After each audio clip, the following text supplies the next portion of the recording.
Probably not. They probably don't even know what the hell's going on. You know, I don't think they give a I think it's more...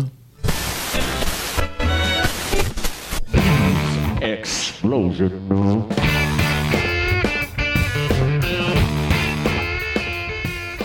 Hey, this is Richard Zombeck, and you're listening to Buds with Suds. You can hear us on iTunes, Google, Spotify, YouTube, and Stitcher. And if you'd like to call and leave us a voicemail to leave a complaint, a suggestion, an insult, you can call this number, 978-219-9554. Leave us a voicemail, and I may play it on the show. In this episode, I sat down and talked to Dennis Doris. You've heard him before if you've been listening to the show. He's been on a couple roundtables. He and I also went up to Gloucester to talk to Tito Rodriguez in a previous episode. And it occurred to me that Dennis had been on about 3 shows, and I'd never really sat down and got his story. And we had an opportunity to do a little work together, and that's kind of when it occurred to me that I should have Dennis on the show and let him tell his story. And so that's what we did, and that's what this episode is. It's all about Dennis, the man, the myth, the legend. All right, Dennis Doris, welcome to Buds with Suds. Not like you haven't been on here before. We've done a couple shows. It's cold in here. Yeah, Dennis was warming himself up. Dennis has been on a few times now. We did a show up in Gloucester. And Too many. He's been on a couple of roundtables, and it occurred to me after having him on many times, at least in reference to this show, I think this will be the 15th episode, that I hadn't actually talked to him. And I think that that occurred to me when you and I went up to the psych ward, and we were talking on the way up, not to be admitted to the psych ward, but when you and I went up, I stayed and you left. you and I went up to the psych ward to. You had a patient you wanted to see at the hospital, and I brought you over there, and it was a bit of a walk. And in that 3-hour walk, And I was out of breath. in that 3-hour walk, no, it was about 10 minutes. But Yeah. we had a couple conversations, and it occurred to me that it's like, well, I really haven't. You don't know anything about me? Pretty much. I'd asked you some questions that I was interested in, and that I figured I could ask because we've hung around a little bit. But then it occurred to me that I should have you on the show and we should talk. And so you're a recovery coach now. You were with Pari for a while, right? Yes, I was. That's where I started. Can you talk about where you are now, or? I'm sitting in the room with you, Richard. I'm at Salem Hospital. I am at Elliott Community Health Services. Human Services, I'm sorry. As a recovery coach. As a recovery coach, an outpatient recovery coach. So I guess the best place to start is how did you get into recovery coaching? I mean, that sounds like a pretty ridiculous question, but honestly, by accident, kind of. Funny, me too. Yeah, I had been hearing of recovery coaching, and I have a friend who is in recovery coaching, but I certainly was not looking to get into it. I was just looking to do something in the field. I was just honestly looking to maybe get a job at like a detox, even just driving or something, or working like an overnight, doing something like that, just to kind of be around people and start giving back and doing something. And I was looking on like Indeed and things like that, and I came across the job posting for Pari, and I read about that, and it sounded like a great opportunity, and I threw a little, application out there for them, and they got back to me, and the rest is history. Here we are 2 years later. Well, talk about Pari a little bit and what they do, because I don't know that we really ever got into any of that. Yeah. So the thing that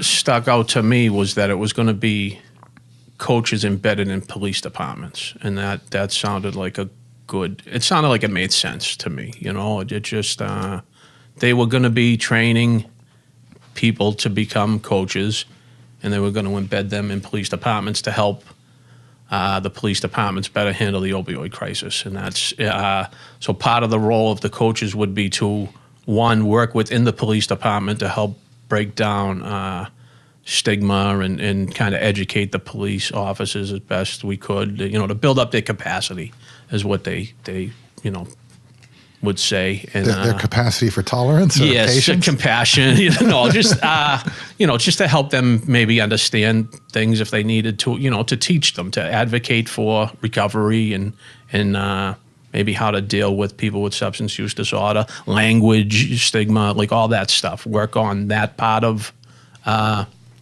the culture within the police department, maybe if we had to or could, and also work with people that we got referred through, whether it was police contacts or the communities we were living in, do community-based coaching, just kind of community outreach and put on meetings if we had, start just making resources and connections in the communities that we were at. And so did that stem from the Angel program in Gloucester? Yeah, I believe I think they saw what was going on up there and other departments were interested in it. And somewhere along the way, the executive director decided to bring recovery coaching into the mix. I think part of, somewhere, she decided it was a good idea. And she, I believe, was a former AmeriCorps member herself. So she, I think, wrote a grant, and that's how that came about, as far as I know. And it was a 3-year grant. They were doing it in 1-year increments. So they started off with 10 of us. 10 of us got placed. Wow. At first. They were trying to get 25. But 10 of us started. And that was in all different areas around Massachusetts? Or? Yeah. So I was in Everett. There was a couple people in Lynn, a few people in Plymouth County area. Woburn. I don't know. Was it Woburn? Yeah. No, Burlington. Burlington was another one. Yeah, Methuen had 2, and So the first 10 of us. Where were you? I was in Everett. And what are that? I mean, are you guys or people pretty much embedded in the police station, or are you in courts? Well, that's how it was supposed. So it was supposed to be similar to what Gloucester was doing, where somebody would walk into the police department and then we would be available to them. But each department, some departments had their own things going on already. They had kind of programs, so like Lynn already had a behavioral health unit that they were already working with people doing, follow-ups and things like that. And follow-ups from overdoses or incident reports from officers, that type of thing, and they already had, but they didn't have a coach, so it was just a way to kind of support what they were doing, and it was almost like free labor, that type of deal. They were, no, honestly, that's that's kind of what it was, because we were volunteers, we were getting stipends, but we were really serving, we were volunteers, and so it was a way for us to. Is that still pretty much across the board at PARI? Is it all volunteer, or is it? The AmeriCorps program is, yes, it's still a volunteer program. The AmeriCorps program is a volunteer thing, but we were getting stipends. It was a living stipend is what it was called, but it was it's a couple $100 every other week or something. It wasn't a lot of money. It was just it was a tip. so you still had to kind of have a regular job and. Yeah. And then you'd get a call, like you'd be on call, or? So it depended on what the department I was in, they didn't really have any kind of response or anything set up already. I was going in there and I was basically the only person that was going to be working on this, on the response to the overdose, that type of stuff. So when I got there, I was basically winging it. I was looking at what other people were doing in their departments and bringing it back to Everett and going, hey, this is what they're doing here, there, and there. So what did that look like then? I mean, what was like I'm sure there wasn't a typical day, but no, there wasn't. So I didn't end up really being embedded in that department too much because they just didn't have the capacity to do that. They didn't have anywhere I could kind of meet with people in the department, so they set me up in like a library where I could have drop-in hours, that type of stuff, and most police departments were doing overdose responses in other communities. You know, they were the ones that were handling a lot of the overdoses and the Narcan. You know, they would be the first responders to an overdose call. The police would. Yeah, the police usually would be. You know, like so, they would be the ones that would handle the follow-ups and stuff. And in Everett, that wasn't the case.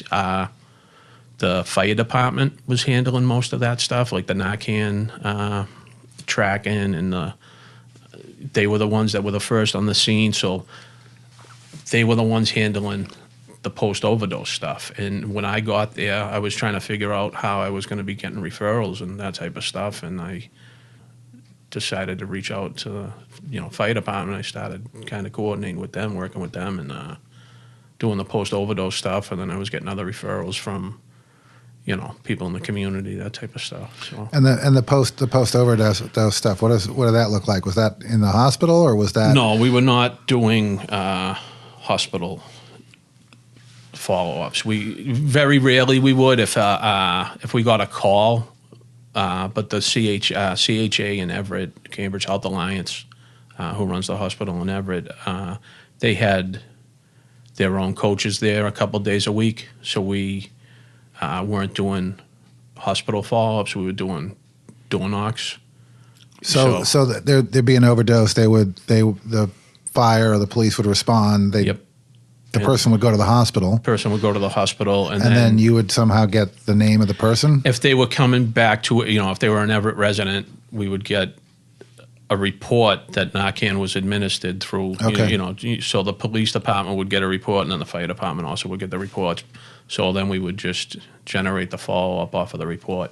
And then you guys would either call or within, you, right? I mean, you were the only one there, right? Well, no, there was a girl from the fire department that was working there. Her name's Tori Cyrus. She's still there in Everett. She does a lot of good work over there. And I kind of reached out to her to see if I could help in any way, and we ended up doing it. She was having. Because she was by herself, and the fire department functions a little different than the police department, where she would sometimes have to wait a little while to do a follow-up. So sometimes, it was taking a few days longer than she would have liked, because it's not ideal to go alone, obviously, for many reasons. But, so when I came along and reached out, we were able to do it in a more timely fashion, 24 to 48 hours. We try to do a follow-up at somebody's house. And so you were it wasn't like you were calling people. You were physically showing up at their house. Yeah, we were doing door knocks. And what was that like? I know what a door knock. Yeah, thanks. No, we would we would have the information, and we would try to do some due diligence, obviously, and find out if it was a safe house to go to. We would, sometimes the police would tell us, don't go by there, because it's either they were maybe doing some kind of investigation on the house, or it was not a safe house. Maybe some known activity was going on there, or it wasn't wise for us to go by ourselves. We would then wait for a police officer to go with us, something like that. But in lieu of that, we would go on our own, me and Tori, and we would go knock on doors, and we would... What was the response like on something like that? So... a lot of times you would get the family members there that were answering the doors, and they would be very receptive when we talked to them, and we would offer them Narcan. If a person had overdosed in the house, we would, give them Narcan, that type of deal. And if the person was there, a lot of times they would be, we didn't have any cases where anyone was like, get the hell out of here or anything like that. But for the most part, we didn't get many yeses right away, like, I want to go right into treatment right now. Right. Well, yeah. Yeah, but it would be, thank you, for coming by. I really appreciate it. It's good to know that, Everett's doing something, that type of deal. And then, maybe a few days, a week later, you might get a call. A month later, you might get a call, or somebody's mother might call, like, just, whatever the case may be. But we were getting the word out there that we were available to them. There was a service available to them that, if they needed help, we would help them. I'm sure a lot of people listening too. It sounds like a tough gig. I mean, yes, and it's tough because you just feel like you're not getting anywhere sometimes. But other than that, it wasn't. It wasn't. Well, I ask you that.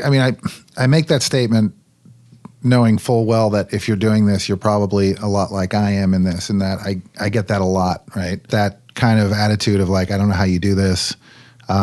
This is really hard work. You're doing God's work, you know? And yeah, no. I know. I actually had someone say that, and I rolled my eyes right in their face. Yeah. And saving lives, all that garbage, right? And I say that lightly, but there's this kind of perception that what we're doing is really difficult because I'm going to use air quotes, but everyone else seems to think that they've failed or that they're not effective, and therefore what we're doing is extremely difficult because it's wrought with failure. We fail way more than we will succeed. Exactly. Yes. And for some reason, I think people that do this work are uniquely capable of accepting that for some reason, right? Like I still find the reward in the job, even though the percentages, low percentages, if they go up just a little bit, kind of give me hope. Yeah, so sure, there's always the, like, nothing happens, and then that one thing happens where you go, all right, this is worth it. Like, you know, but it's not even one thing. It's like one thing happens over and over and over again, right? And the numbers are actually pretty good. Sure. I remember talking to a group of emergency room nurses, and they were astounded at the numbers that like Bridgewell was getting in the ED, or that any program like this was getting in the ED. And you know, that numbers, I always hate to talk about, you know, this in terms of numbers, but that 100% of people that come into the ED and over, for example, the Cape, right? What they're doing, Gosnold, 100% of the people who come in on an overdose get an outreach call. Yeah. Right, 100%. Right, I think the numbers around here are like 70, but that's only because people give fake numbers, or they don't pick, or they don't pick up their phone. And then the number, I could be wrong, and I still think even if I'm wrong, it's a high number, but 30 to 35, sometimes 40% of the people who are actually contacted, who are reached, are interested in pursuing some kind of form of assistance in their substance use, right? And those numbers may seem low, and you know, yeah, okay, but in respect to what the medical community is used to seeing in the emergency room, those numbers are staggeringly high. I mean, there were gasps in the room when I gave those numbers, because they had no idea, particularly with ED visits, right? Because people think that what it looks like on the outside is that you come in, you talk to someone, you leave them a sheet of paper, and you leave, and then that sheet of paper ends up in the trash or on the floor, and they go, well, what the hell is the recovery coach doing, right? They don't get the sense that, and I think them being told and shown over and over and over again that this is what's happening is so that's why I say, you know, was that hard? And I think our immediate response is to kind of agree with like, yeah, it is, because I can identify with why someone would think it's hard.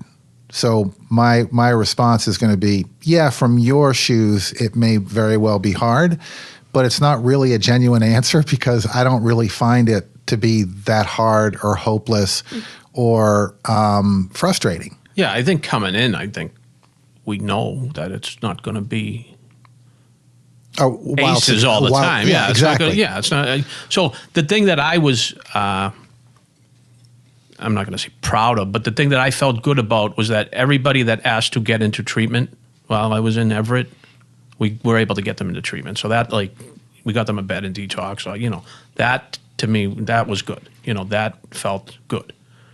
You know, so when somebody did ask for help, we were able to get them help. You were able to help them. Yeah. So that part of it, even though not everybody asks for help or accepts help that's offered or calls you back or anything like that or follows up, but the people that were asking for help, we were able to help them, and that was, you know. And did you guys follow up too when they got out of detox? Yeah, we tried. Yeah, certainly. Yeah. I tried to in my role.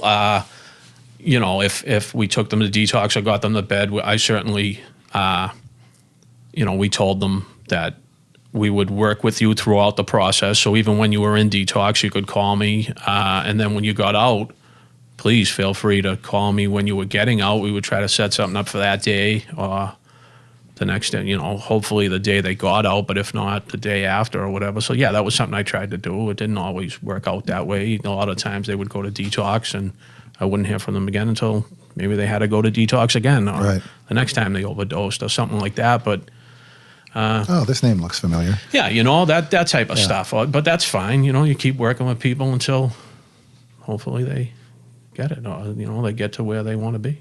And so, I mean, I also get the sense that your role in the beginning was much like mine and much like a lot of recovery coaches who start in any organization, is that there's no clear definition of the role. And most of the people that go into this line of work, particularly now because it's so new, are in fact for a large degree defining that role themselves and taking the initiative. Oh, I was, and me especially, yes, where I was even more so, because there was kind of nothing going on at the department. It was new to Pari. It was new. It was new to literally everybody. So I had to reach out. Some other people that were going to other departments, like I said, there were already kind of programs set up and things. There was already some infrastructure there to help support them when I got to literally starting from scratch.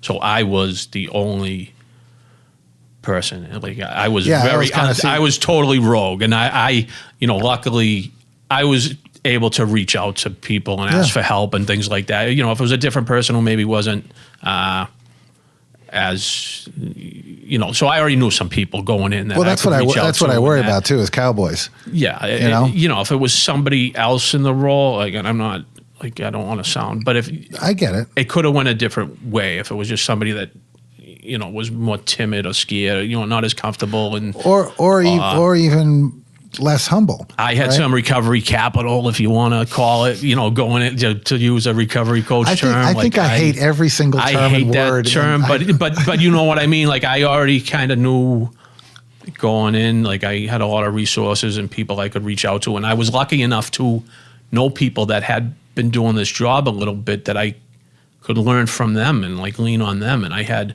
like Tito that you had on the show before, like he was a great mentor and ended up becoming my recovery coach supervisor. So he was huge in my early development, like there when like, what should I do? Because I was on an island, literally.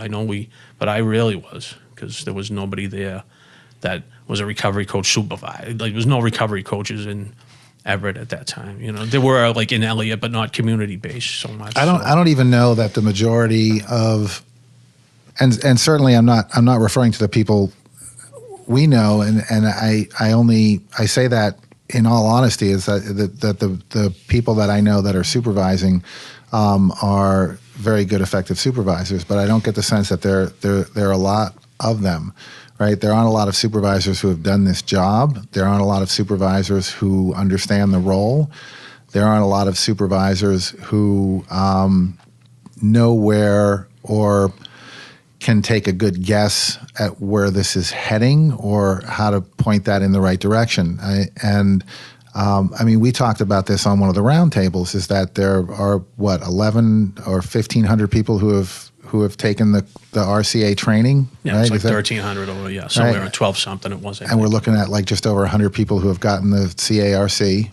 And then there are 174 people who have taken the supervisor training. Supervisor, yeah. Right? And a lot of those people have never been supervisors, nor have they been recovery coaches. And so there's a lot of discussion around whether or not, and I think they should, that a recovery coach supervisor should also have been a recovery coach and should have lived experience. I think it's probably the most effective way to do the job.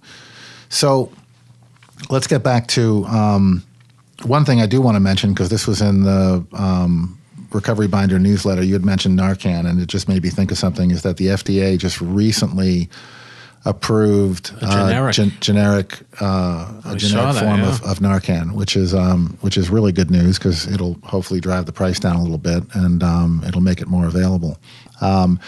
So speaking of lived experience, we enter the therapy part of of this episode.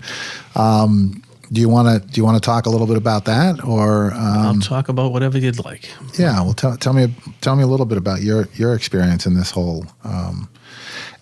One thing too, and I don't know that we talk about this enough, is that a lot of our job and the for lack of a better term, the service we provide to a community that's mostly marginalized and stigmatized is that we come at this, and it's really almost kind of a requirement of the job that we have experience in substance use ourselves.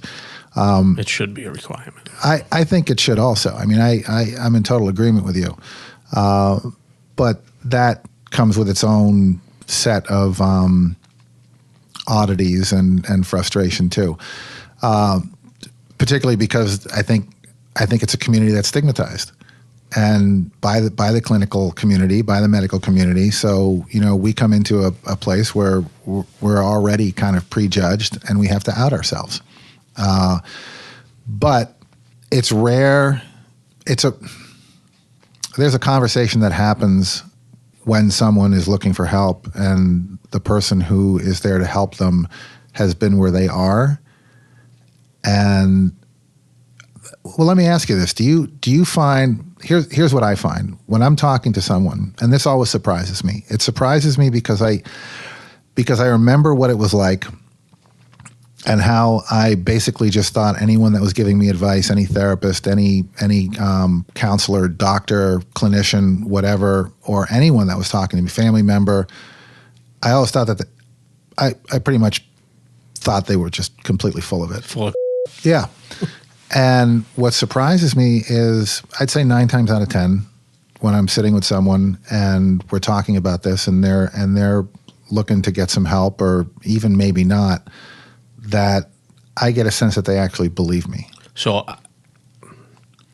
I have heard an unnerving amount of times people say to me, finally, somebody that understands me, or something like that. When you're talking with somebody, say like out on a park bench that's homeless or something, and you're sitting there talking to them, and like, finally somebody, like, well, who the hell have you been talking to, for all these years that doesn't get you? Like, that's what the part of it that sometimes worries me, that these are people that have been connected with all kinds of services, therapy, caseworkers, whatever, and somebody like me just walks up and I'm not trying anything crazy. I'm just sitting there talking to them and listening to them from my point of view and what I've been through, and and they respond like they've never felt that before, and that, not that I don't do anything like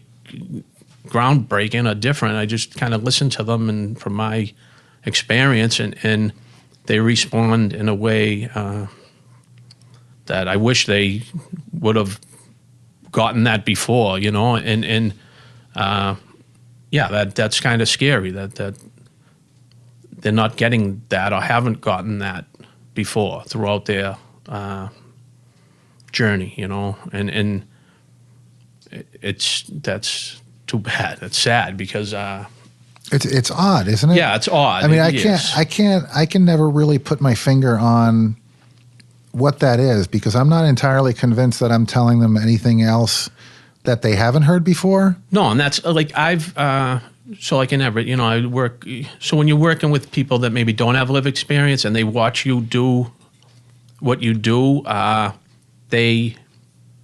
have seen them respond also, like, oh, I wish I could do that, and I don't know what, like, I do, like, I just sit there and listen and respond to people, hear them out and let them talk, and something happens, and it's just organic to me.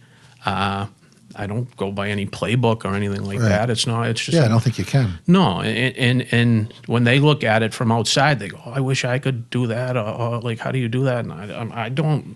Like, I just sit there and listen and talk to somebody. I'm having a conversation. And that's all. Like, I just feel the situation out. Sometimes you have to listen to people. Sometimes you have to talk more. Sometimes and I don't know how you tell people how to do it. I think that's why lived experience is, that part of it is so important, because I just don't know how you teach people that, like how to,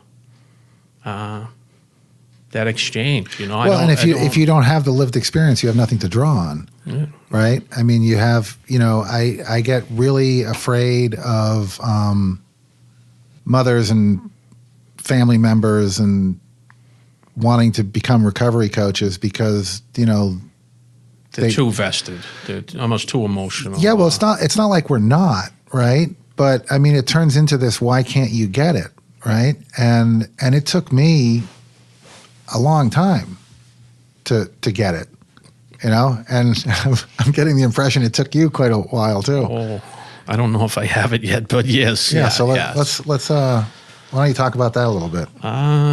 Sure. I mean, I don't know. When did it start? Oh God, probably earlier than I think it did, but so I grew up in part of Boston, Charlestown, the capital of Boston, if you will, God's country. But so I grew up there, and I thought it was a normal, it was. I had a normal life in a really messed up place. You know what I mean? So I thought my life was kind of okay. Like nothing was out of the ordinary with it. And I don't think you know any different when you're a kid. No, but especially when everybody else is, in the same, So I don't know. I had a, my mother and father were together. Like I didn't have any outward signs of what was to come. You know what I mean? I didn't have any. Grew up okay with middle class family. We, had a nice house, Catholic school. Did well in school, sport, all that stuff. And I don't know, somewhere along the way, I just, obviously later in my teens, like everybody else around me was doing it, like drinking, and had gotten into it. All my friends, everybody, like the town was a mess. It was crazy, it really was. I grew up in a crazy town, and, you see it and you grow up around it, and it's not that big a deal. And then at some point, I was not the only kid, but it felt like I was the only kid that was not drinking or not smoking weed or, doing anything, So I got almost more attention, than the kid that was like over there puking on himself and, doing stupid stuff and, getting in trouble. And like I was, so at some point that became uncomfortable, and like I had insecurities and like things like that. So yeah, at some point it just became a good idea to try. I didn't get into drinking. I tried weed first, and that was around like 15, 16, and that wasn't God, you were old. Yeah, no, and I was like, especially, the people around me, like, yeah, absolutely. I was old, and for my area, no doubt about it. And I was much older than that, and I always hear people that's like I had my first drink at 12 or 13. Yeah, all my friends were like, I was taking my father's beers and giving them to my friends and things like that, and they were all smoking weed in like 7th and 8th grade, and like my friends were like good kids, in our town, like in where we grew up, they were, so weed wasn't really that big of a deal. It didn't, it was neither here or there. And then the summer between my sophomore and junior year, I tried angel dust for the first time, and that was the first thing I ever did that I don't know. I just knew I wanted to do it again. That was the first thing that I was just like, wow, that was really good. Thank you. And I really that's where it really took off. That's where that summer, I did it a bunch of times. I got into it, and then school started back up, and I thought I was just going to go back to school, and I continued to. So within 1 year, I was already in a rehab. I was already in. So by the end of my junior year, June 1st of that year, I was in a rehab. Well, how? Just because I started, I continued to smoke angel dust like on the weekends and things like, and then the progression, you know, I mean, I stopped school. School was boring to me. It was not a challenge. I did things at school like to challenge myself. Like I would, you know, so to try to make it harder, I would. I did the same thing. Yeah, I would like do good the first term and then like hook school for the next 2 terms. And then like the last term I would like have to pull off, like, you know, and that's like what I did because it wasn't hard. Right. So when I found something outside of school that was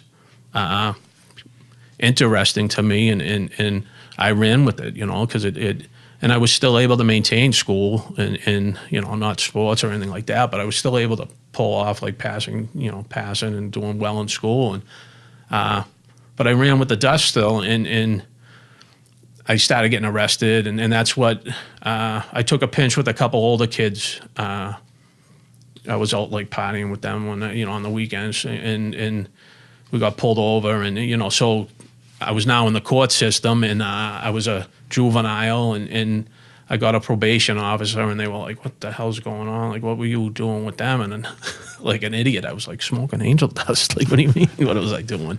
And they were, you know, they started putting me on curfew and things like that. There wasn't too much they could really do because it wasn't like that big of a deal, the pinch that I took. And it was for like possession of alcohol by a minor and like possession of Class B. There was some coke in the car or something like that. And so they were keeping an eye on me and I continued to get high and I failed the urine. And so the woman, the probation officer, Barbara Burke at the time, she decided to sentence me, if you will. She said, I think it would be a good idea if you did this. And so AA was, you know, I was introduced to AA at one point in there, I think, and then that didn't work out. I wasn't going to that. And then I continued to get high. I failed the urine. And she told me I should go to this program.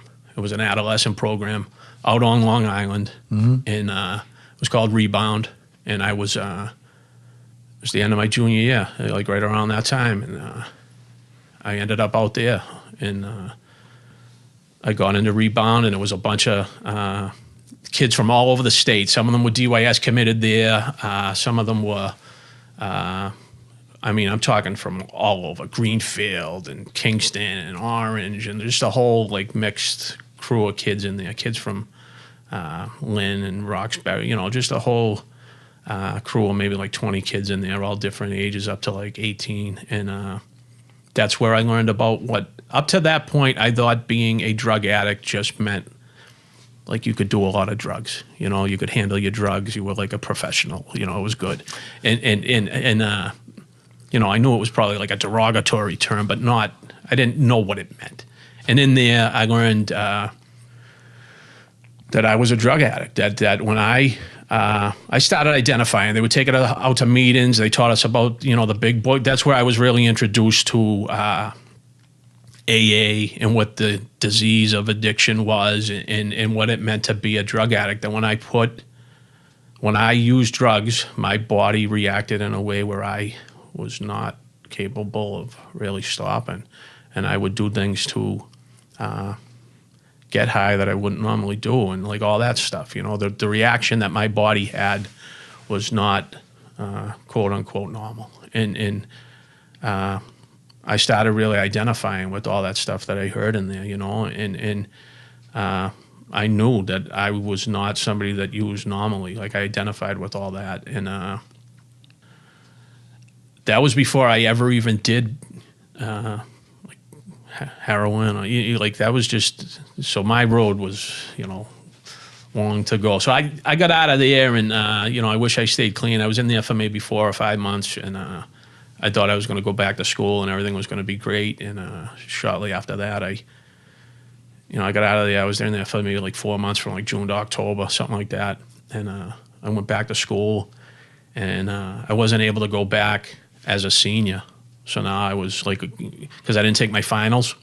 So I went back as a junior again, and it just didn't. You were demoted. Yeah, not demoted. Yeah, but I just wasn't able to be promoted. I wasn't, you know. So I didn't fail. I just didn't take my finals, so they wouldn't promote me. Yeah. And I just didn't feel comfortable when I went back because all my my friends were going to be graduating, that type of stuff. So I ended up relapsing pretty quickly that's when my disease really took off. I think You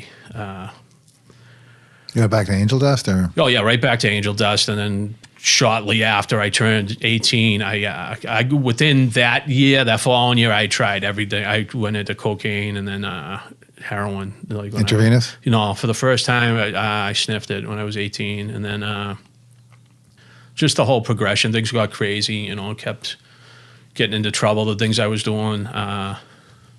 I was willing to, I kind of got into the lifestyle now, the crime and the things like that, and just.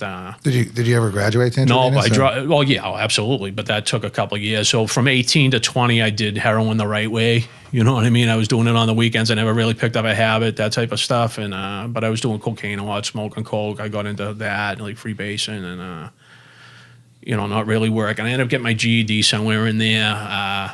Couple pinches, and then when I was 21, I'll never forget the day. It was March 31st, 1998. It was literally 2 weeks after my 21st birthday. It was the first day I stuck a needle in my arm, and that was really the beginning of it there, So that was in March. By July, the end of June, I was in my first detox.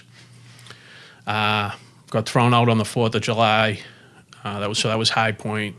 And then in August, I went back into another detox, and I was able to. I got a sponsor when I was in there. I went to Somerville Detox, August 28th or something, in '98, and. I was in that detox. Yeah, so I was in there, and I went to a 2-week program after, and I was introduced to AA in there again, like reintroduced to AA, and I started.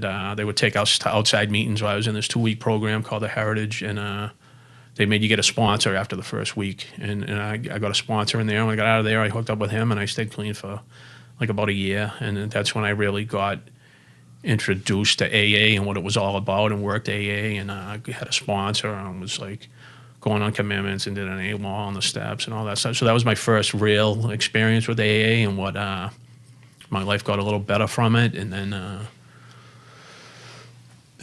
somewhere along the way, I got a girlfriend, that type of stuff, and I ended up getting her pregnant, and it was like all that pressure to, now become a, like, man, be able to provide for this kid now, like all that pressure kind of got to me. Some other things, I ended up relapsing, and from there, from 21 up until almost 6 years ago,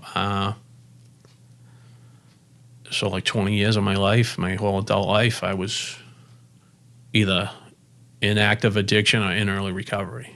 So like it was just a miserable What was it? 20 years, In those 20 years, was the most amount of time you were able to put together? So it was like a year here and there? Yeah, a little over a year, So that's what it was. It was always like, not always, but I would get never over the hump, but I would get like up the hump a little bit, in 9 months, 11 months, and always go back out. So it was just a miserable, horrible cycle of just being in and out of detoxes, programs, psych wards, homeless, the whole gamut. It was just a terrible, miserable existence. And, it just really was terrible. I look back sometimes, and one, obviously, I don't know how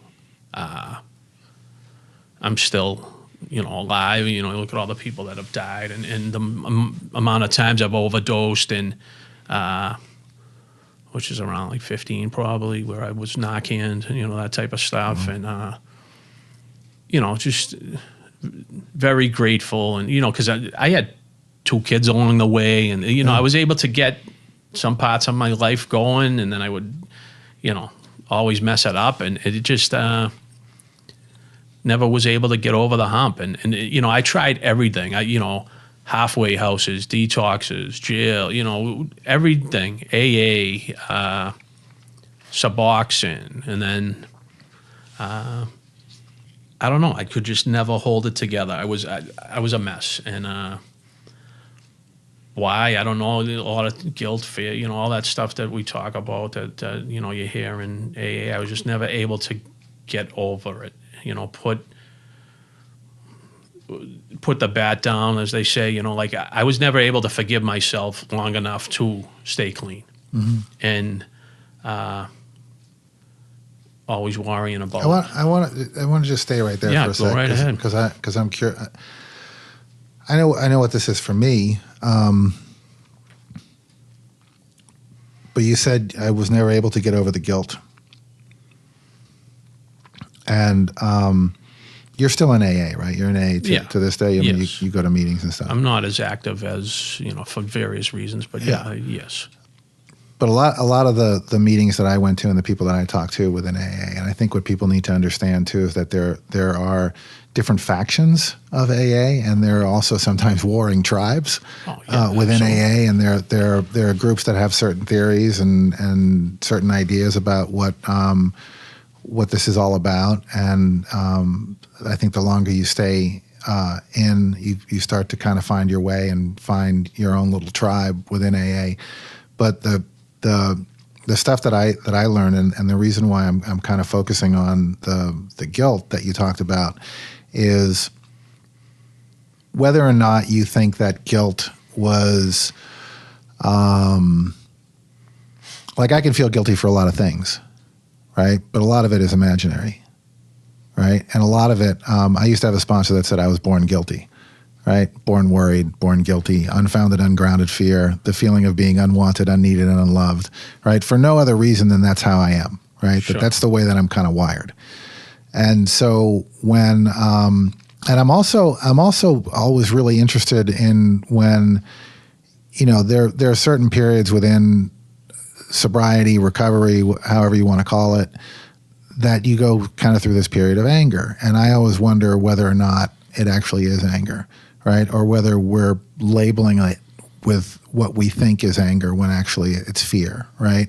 And all of that around it. So when you say I was never able to get over the guilt, was there really, I mean, I'm sure you did some things that you weren't proud of, but you're sober now, you're in recovery now, you have been for what, 6 years, right? 6 November, yeah. So what do you think happened, or what's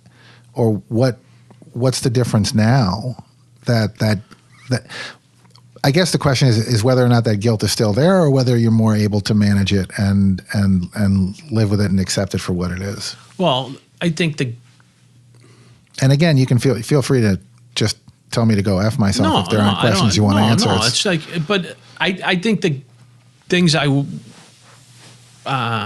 yeah, I agree with, I was definitely, kind of like I said, when I started doing drugs, there was something inside of me that wasn't, like, you know, born fearful or like super sensitive, you know, like hypersensitive, like, you know, I heard you say that last week with Keith or whatever when you were, so yeah, I do believe that, yes, I was a sensitive or like emotional person, that I react differently to things, very in my head all the time, like thinking, you know, so the whales never stop up there still. I just kind of handle it differently.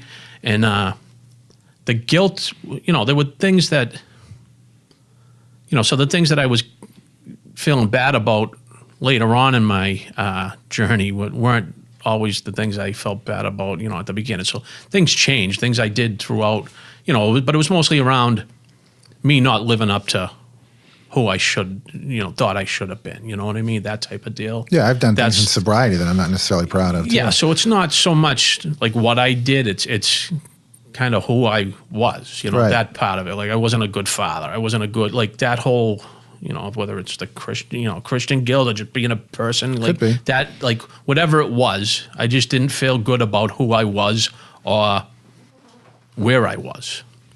And whether I was comparing myself to my friends or just knowing that I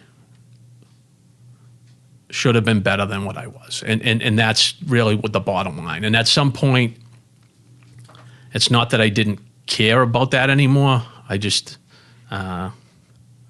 didn't care about it as much. Like I just started realizing that stuff wasn't important anymore, and I became, honestly, at the end, it really that healthy fear of use. Like, so I was afraid of what would happen when I used at the end. Like, and I never was before. Like, I didn't care about.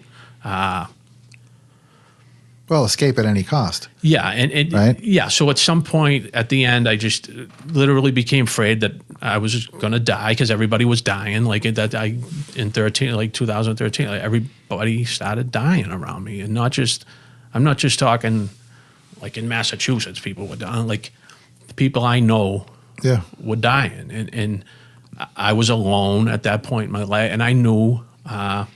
If I continued, I was going to die, and that for some reason finally bothered me. Really, and it you know, it did, and it never did before. No, I mean, I say that it's cavalier, but it's like I know at the end of my, you know, miserable existence, it was like I'd say at the end, like the last 5 years, you know, it was, I would think that, you know, I'm going to die in my sleep, and my thought was, I don't know if I care, you know.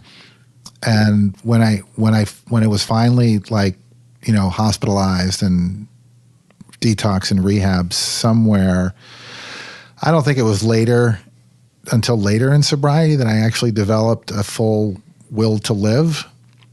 But I was willing in the beginning to see if I would develop it. And I'm not saying that it has to be the same for you. I'm saying I think you kind of struck a nerve with me, because it's that. I watch people who watch us, right, and who don't understand this. And when you said it was basically 20 years of a miserable existence, or something to that effect, it was my whole adult life. I was in early recovery or active. I was. You and I have very similar stories as far as that's concerned. But I don't, and there was absolutely nothing I could do about it. And I think that's what people who don't, quote unquote, have this don't understand, right? And I think part of our role and part of what makes us effective, and I'm not just saying you and me, I'm saying recovery coaches in general, people who have lived experience, is I can tell that story to someone and they're going to identify, because there was absolutely nothing I could do to save myself. And I think what people who don't have this don't understand is that I know, and I say this in meetings sometimes, is if I go back out, I'm not afraid that I'm going to die. I'm afraid that I won't. And because that was, in retrospect, it was a horrible existence. At the time, it was the only thing I knew how to do to survive, was to continue to drink and to continue to live that way, because there was nothing else that I could do. And there's a lot of guilt around that, and you kind of alluded to this earlier, just, you know, a few minutes ago, is that sense that there was more and that I have the capacity to be more, but I just can't. Yeah, and that, I mean, I totally agree with you. Like, there were plenty of times where I just didn't care if I lived. You know, like, of course, yes. That's how I felt the majority of my using career. That I didn't care about all that stuff. And you know, when I say that at the end, like that, I got that fear, and I don't want to say it was like a will to live, but that stuff, I started, you know, it was just a whole picture. My kids, I was alone, like everything came together, that, you know, the perfect storm, like everything was just at a point in my life where I was,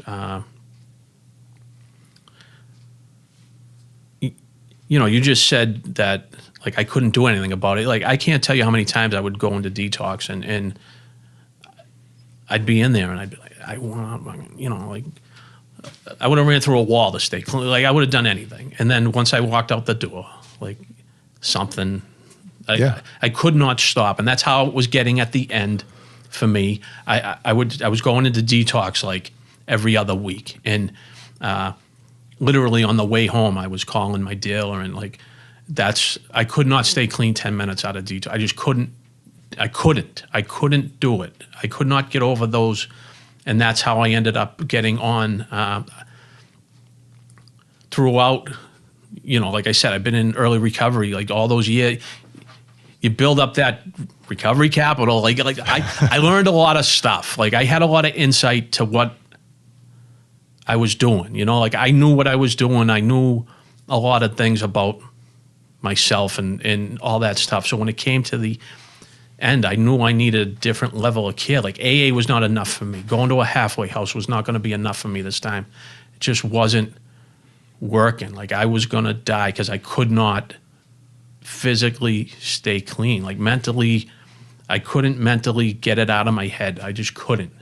And I ended up getting on the methadone clinic. I never in my life, throughout that whole journey, all those years of being on opiates, I considered that like the ultimate punt. Like that was giving up. That was throwing the white flag in if you got on the methadone clinic. That was my feeling. And this time I knew if I didn't do that, I was going to be dead. And so I tried it. And it just worked. Like I got on a clinic where it was there was a very structured clinic, and maybe 3 out of the first 4 days I might have got high, and then after that, that was it. That was it. I put down the needle, and I haven't picked it up again since then. And it was at some point I knew though, like I knew the method, because some people, and I have in the past, like when I was on Suboxone, I didn't do anything else, I would do the Suboxone and, like go to work and try to live my life, but I wasn't doing anything to get better. You know what I mean? I was just living and without using drugs. And that was not enough. I was not doing anything else. And that's my fear too, particularly in the clinical, medical environment too, is that, we have a lot of people doctors who are getting waivered and who are prescribing Suboxone and think that that's going to be enough. Oh yeah. And that's like, right. And in our organization, we're trying to push for, you need to refer them to a recovery coach. You need to, they should be in IOP. They should be in PHP. They should be getting some other kind of sense of what this is all about on top of, I think that's what you're getting at. Yeah. Right? And that's what I finally, so after I was on the clinic for a while, like I knew that I did not want to stay on it forever. And I started coming down, and I knew I better start doing some things in my life that,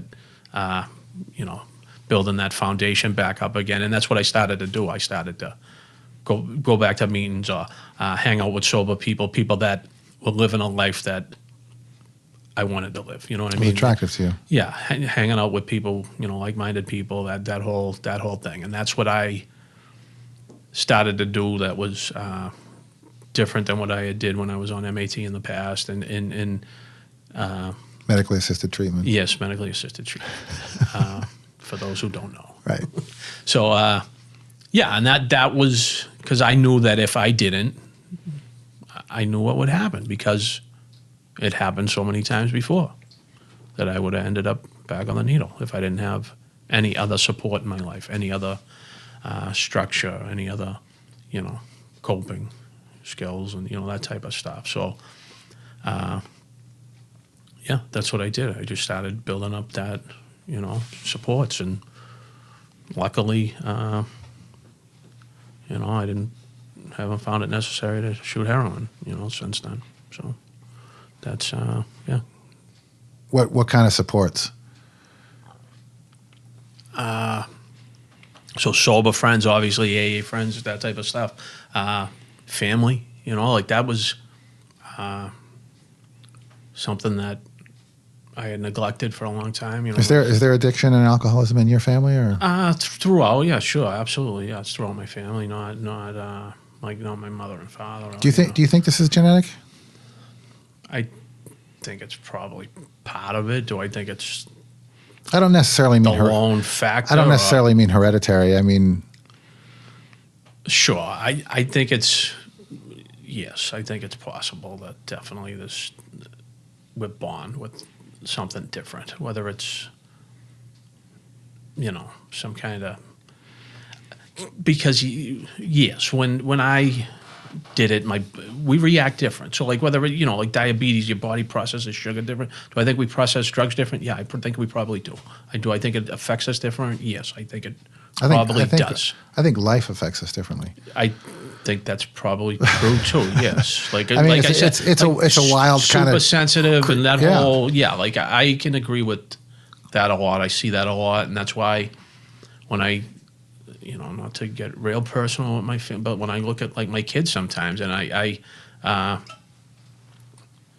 like I have a daughter who like I look at her and I go, like she's just like I was, you know what I mean? My daughter's a lot like me. Yeah, and that's what I mean when it comes to that stuff. Like, and I'm not talking about the behaviors. Like, I mean, I am talking about the behaviors, but I'm saying like the processing, the way she, like the anxiety, like the quiet, like that whole the discomfort just navigating through a normal day in life. Yeah, like so. My older daughter's more, outgoing. Like, and my other one's like, I'm like, she's the one that like we need to. I'm watch. more worried about that. Like that's because I know how I was. Like I know that.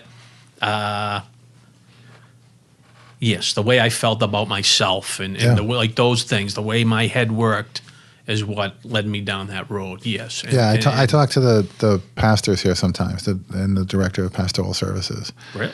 Yeah, and we have conversations about this every once in a while, and it's fascinating because they are they're very receptive, because most of the stuff that I think we talk about is spiritual, right? And I don't mean spiritual like Jesus sat down on the bed next to me, but the inside stuff, the stuff that makes my definition of spirituality is the ability to be in the present moment, regardless of what's going on around me, right? And to be okay. That to me is being spiritual, right?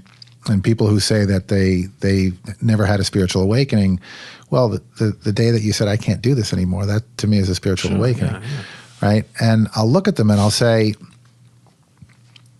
so everyone has this to a degree, right? That it's called existential angst, right? It's part of human nature, that questioning and wondering and all of that, right? And I'll look at her and I'll say, alcoholics and addicts wear that on the outside. Yeah, so I think I have that definitely to some nth degree. You know what I mean? I think we have that probably more than. Yeah, and what do I know, right? Because I've never been anyone else. Right. All I know is that that what most people seem to be able to kind of breeze through with ease and seem like they have the playbook has always been very emotionally and spiritually difficult for me. Not so much anymore because I've been sober or in recovery for a long time. I actually loved what Tito said about people who say they're in long-term recovery. And I think this takes a lot of time, and it takes a lot of patience, and it takes a lot of processing, and it takes a lot of conversation. And but I was at a meeting this morning, and you'll find this a surprise. I talked for a long time. Get out of here! And I wasn't sharing the meeting either. I was actually in the crowd. And we did a round robin, and I kind of talked about that because someone had said, I don't understand people who say that they're grateful to have this, right? They're grateful to be addicts or they're grateful to be alcoholics. And I don't get it. I don't get it when I hear people say that who are miserable, but, and we're getting a little off track, but I'm going to anyway, because it happens. We're kind of going down that road. There's a speaker, Sandy B, who he was an AA speaker, but I wouldn't really call it an AA speaker. And he talks about that. And he says that we're lucky. We're lucky and we should be grateful that we have this, because we're brought to a point of desperation where we have to find out what this is, right? That gnawing little feeling that you have inside you that makes life unbearable. And when you get sober or when you go into recovery, it's a matter of life or death. You have to find out what that is, and you have to find out how to live with it. And that, to me, is the gift. Because most people get to their end of their lives never knowing what that was.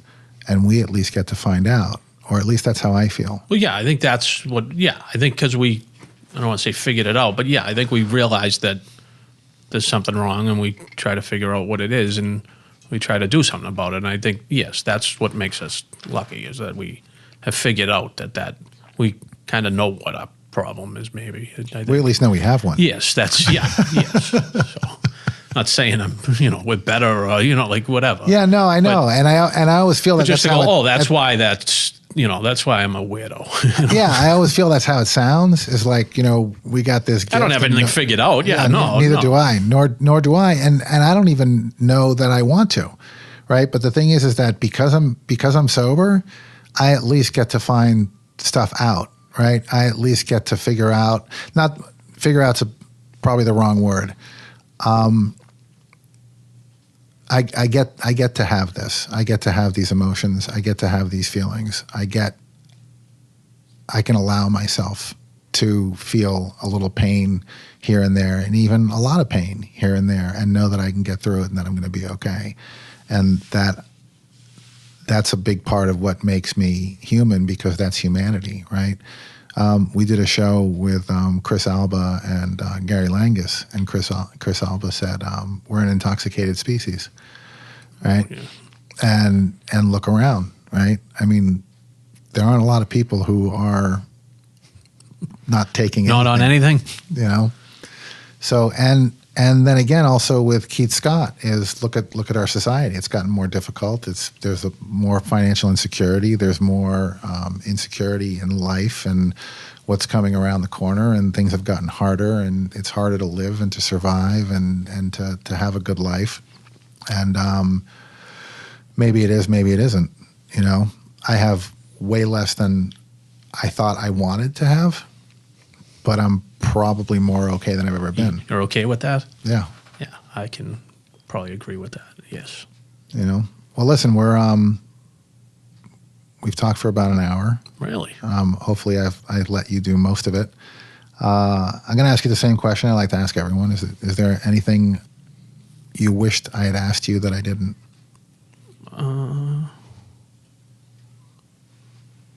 How do I like my steak? I'm going to go well done. No? Yeah, well done with ketchup, just like Trump. No, there's nothing that you didn't ask me that I wanted you to ask me, Richard. Well, listen, I really do appreciate you coming on here. I know. Thanks for having me. Yeah, you were a little skeptical about this. No, never skeptical. I just want to please you. All right.